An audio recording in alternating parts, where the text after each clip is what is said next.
Hi friends, welcome to Chintalli vlogs. Friends, ఈరోజు అయితే నేను మీకు మంచి టేస్టీ అయినటువంటి నాన్ వెజ్ కర్రీ అనేది చేసి చూపిస్తాను. ఇది వచ్చేసి ఎండు చేపల కర్రీ అనమాట. చాలా టేస్ట్ ఉంటుంది, సూపర్ అంటే సూపర్ ఉంటుంది. మీలో ఎంతమందికి ఎండు చేపల కర్రీ అంటే ఇష్టమో నాకైతే కామెంట్ సెక్షన్లో కామెంట్ చేయండి.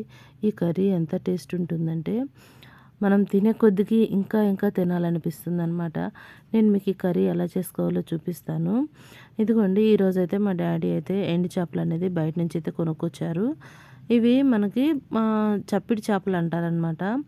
ఈ చప్పిడి చేపలు అనేది కూర చాలా టేస్టీగా ఉంటుంది. మనకి ఈ చేపలో వచ్చేసి ఉప్పు అనేది ఉండదు. కొన్ని చేపలు ఉప్పు చేపలు ఉంటాయి, వాటిలో ఉప్పు ఉంటుంది.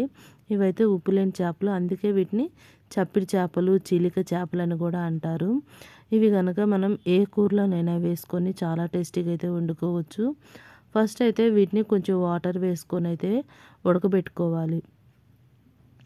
వీటిని ఉడకబెట్టుకోవటం వల్ల మనకి ఏంటంటే దీనిపైన ఉంటుంది వైట్ కలర్ అయినటువంటి పొట్టు అనేది ఈజీగా పోతుందన్నమాట. ఇట్లా ఉడకబెట్టుకున్నాము కదా, వీటిని అయితే ఇప్పుడు పక్కన పెట్టేసుకుందాము. ఈ కర్రీ కావాల్సిన ఏమేమి కావాలో నేనైతే ఇప్పుడు చెప్తాను. నేనైతే ఇక్కడ 2 పెద్ద ఉల్లిపాయలు అయితే కట్ చేసుకున్నాను. అట్లానే ఒక చిన్న ములక్కాయ, టమాటాలు, పచ్చిమిరకాయలు, ఫ్రెష్గా చెట్టు నుంచి కోసినటువంటి కరివేపాకు అనమాట. ఇవన్నీ నేనైతే ముందుగా అయితే రెడీ చేసి పెట్టేసుకున్నాను. ఇప్పుడైతే మనము కర్రీ అనేది స్టార్ట్ చేసేద్దామండి. ఫస్ట్ అయితే ప్యాన్ పెట్టేసుకొని మన కర్రీకి సరిపడ్డ ఆయిల్ అనేది వేసుకోవాలి. ఈ కర్రీ అనేది మనం చాలా ఈజీగా చేసుకోవచ్చు. ఒక్కసారి చూస్తే ఈజీగా నేర్చేసుకోవచ్చు అనమాట. నేను చెప్పిన ప్రాసెస్లో కనుక చేస్తే మీకు కర్రీ అనేది నీచు వాసన అనేది కూడా ఉండదు, అంత టేస్టీగా అయితే ఉంటుంది. ఇప్పుడైతే ఉల్లిపాయలు, పచ్చిమిరకాయలు అయితే వేసేసుకొని మంచిగా గోల్డ్ కలర్ వచ్చే విధంగా అయితే ఫ్రై చేసుకోవాలి. ఫ్రెండ్స్, నా ఛానల్ ఎవరైనా ఫస్ట్ టైం చూస్తున్నట్టయితే, నా వీడియోస్ చూస్తున్నట్టయితే ప్లీజ్ లైక్ చేయటం మాత్రం మర్చిపోకండి, ఓకేనా? అట్లానే సబ్స్క్రైబ్ చేసుకోవటం కూడా మర్చిపోవద్దు. మీరు సబ్స్క్రైబ్ చేసుకుంటేనే కదా నా వీడియోస్ అనేది మీకు అప్డేట్ అనేది వచ్చేది. ఇట్లా ఆనియన్స్ అనేది మంచిగా ఫ్రై అవ్వాలి. ఇప్పుడు ఈ ఉల్లిపాయలు వేగేటప్పుడు మనమైతే కొంచెం సాల్ట్ అయితే వేసుకుందాము. మీలో చాలామందికి తెలిసే ఉంటుంది సాల్ట్ ఎందుకు వేస్తారో. ఎందుకు అంటే మనకి ఉల్లిపాయలు అనేది త్వరగా వేగటానికి మనం ఫస్ట్ కొంచెం సాల్ట్ అనేది యాడ్ చేసుకుంటాము. ఇప్పుడు మనకు ఉల్లిపాయలు అనేది ఫాస్ట్గా వేగిపోతాయి. ఫ్రెండ్స్, మీలో ఎంతమందికి చేపలు ఇష్టం? మా ఇంట్లో అయితే అందరూ చాలా ఇష్టంగా తింటారు. ఈవెన్ నా కూతురు కూడా తింటుంది. ఇదిగో చూడండి, ఇవైతే మనం నీళ్ళల్లో నానబెట్టుకున్నాం కదా, వేడి నీళ్ళల్లో.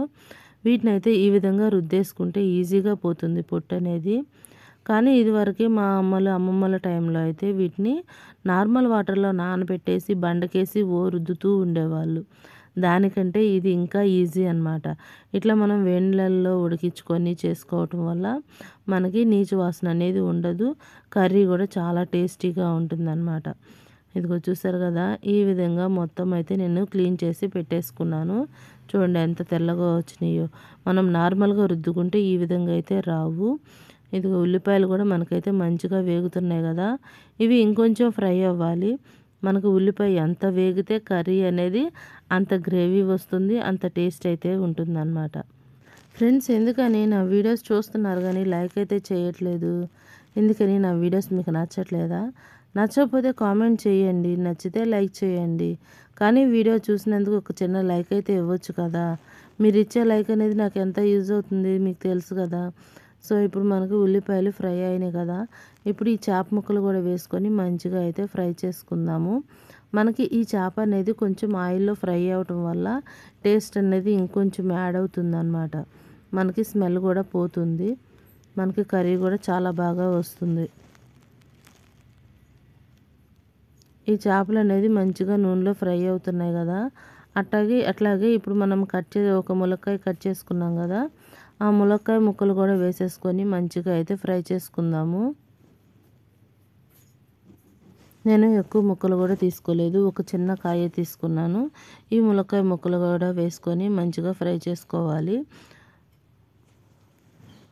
కూర అనేది చాలా బాగుంటుందండి. మనం వేడివేడి అన్నంలో వేసుకొని తింటే ఇంకా చాలా బాగుంటుంది. మనకి ఈ కర్రీ ప్రిపేర్ చేసేటప్పుడే చాలా మంచి స్మెల్ అయితే వస్తుంది. ఇప్పుడైతే నేను కరివేపాకు కూడా వేసుకున్నాను.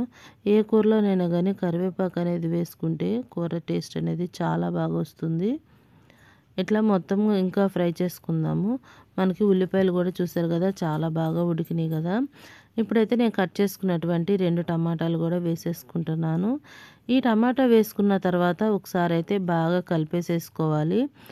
మనము ఈ టమాటాలు వేసుకున్నప్పుడే టమాటాకి సరిపడ్డ సాల్ట్ అన్నది కూడా వేసుకోవాలి. ఎందుకంటే ఇట్లా ఈ సాల్ట్ అనేది వేసుకోవటం వల్ల మనకి టమాటా అనేది తొందరగా మగ్గుతుంది. ఇప్పుడైతే ఇందాక కొంచెం వేసాను కదా, ఇప్పుడు కర్రీకి సరిపడ్డ సాల్ట్ అయితే వేస్తున్నాను. అట్లాగే కర్రీకి సరిపడ్డ కారం కూడా వేస్తున్నాను. కానీ ఈ కర్రీకి వచ్చేసి కొంచెం కారం ఎక్కువ పడుతుంది. ఎందుకంటే ఇందులో మనం టమాటా ఉల్లిపాయ ఎక్కువ వాడాము కదా, సో కొంచెం స్వీట్నెస్ అనేది వస్తుంది. ఇట్లా కారం వేయటం వల్ల మనకి ఆ స్వీట్నెస్ అనేది తగ్గిపోయి కూర అయితే చాలా బాగుంటుంది. ఇట్లా మొత్తం కలిపేసేసుకొని దీన్ని మనము సిమ్లోనే ఒక 10 నిమిషాలు అయితే ఉడికించుకోవాలండి.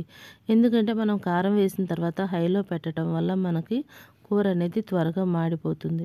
అలా మాడిపోకుండా ఉండాలంటే మనం సిమ్లోనే ఉంచేసుకొని ముందు ఒక 10 మినిట్స్ అయితే కుక్ చేసుకోవాలి.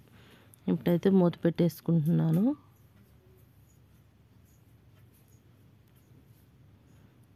ఇదిగో చూడండి, మనకి కర్రీలో నుంచి ఆయిల్ వాటర్ అనేది కొంచెం సపరేట్ అవుతుంది కదా, అంటే మనకి టమాటా అనేది మంచిగా మగ్గుతుంది అనమాట. ఇదిగో చూసారు కదా, మనకు అడుగు కూడా పట్టేస్తుంది కదా, అంటే మనకి టమాటా అనేది బాగా ఉడికిపోయింది. ఇది మొత్తం బాగా కలిపేసేసుకొని ఇప్పుడు నేను ఒక గ్లాస్ వాటర్ అయితే వేసుకుంటున్నాను. ఎందుకంటే మనకి ములక్కాయ ముక్క కూడా మంచిగా ఉడకాలి కదా, అందుకని ఇట్లా వాటర్ వేసేసుకొని మంచిగా కలిపేసేసుకొని ఇప్పుడు మనం స్టవ్ హై ఫ్లేమ్లో పెట్టుకొని ఒక 5 మినిట్స్ అయితే ఉడికిచ్చేసుకుందాము. ఫ్రెండ్స్, నా పాత వీడియోస్కి వచ్చిన వ్యూస్ అయితే అస్సలు రావట్లేదండి. ఎందుకని రావట్లేదు? మీరు చూస్తున్నారు కానీ లైక్ అయితే చేయటం లేదు. ఒక చిన్న లైక్ అయితే ఇచ్చేసేయండి. ఎందుకంటే నేను కష్టపడి వీడియో చేస్తున్నాను కదా, మరి వీడియో చేసినప్పుడు మీరు ఒక చిన్న లైక్ ఇస్తే నాకు ఇంకా మోటివేషన్గా ఉంటుంది. ఇంకా మంచి మంచి వీడియోస్ అయితే నేను చేస్తాను కదా. ఇప్పుడైతే మూత పెట్టేసేసుకొని ఒక 5 మినిట్స్ అయితే హై ఫ్లేమ్లో ఉడికించుకుందాము.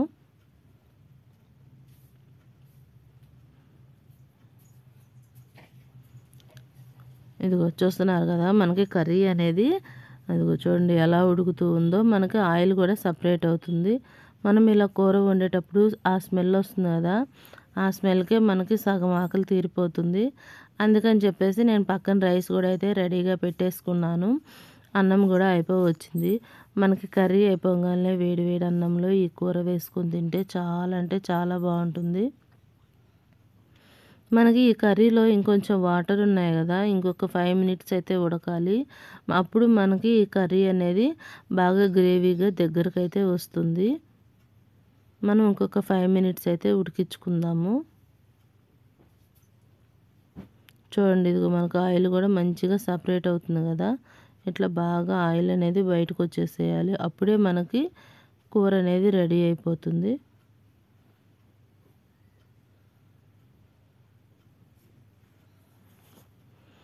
ఇదిగో చూసారు కదా, మనకి కర్రీ అనేది చాలా బాగా రెడీ అయింది. చూడండి ఎంత కలర్ఫుల్గా ఉందో కదా, గ్రీన్గా రెడ్గా కలర్స్ అన్నీ ఈ కర్రీలోనే కనిపిస్తున్నాయి కదా. మనకి కర్రీ అనేది రెడీ అయిపోయింది. చూడండి, మనకు ఆయిల్ కూడా ఎంత బాగా సపరేట్ అవుతుందో. మనకి ఇట్లా సిమ్లో ఉడికించుకోవటం వల్ల ములక్కాయ ముక్క అనేది బాగా మెత్తగా మంచిగా ఉడుకుతుంది. చూసారు కదా. ఇప్పుడైతే మనము అన్నం అయితే పెట్టేసుకొని తినేసేద్దాము. ఇదిగోండి, నేనైతే వేడివేడిగా అన్నం కూడా వండేసాను. వేడివేడి అన్నం వేసుకొని అందుట్లో కూర వేసుకొని కలుపుకొని తింటే ఉంటుంది, మామూలుగా ఉండదు. చూడండి కర్రీ చూడండి ఎంత కలర్ఫుల్గా ఉందో కదా.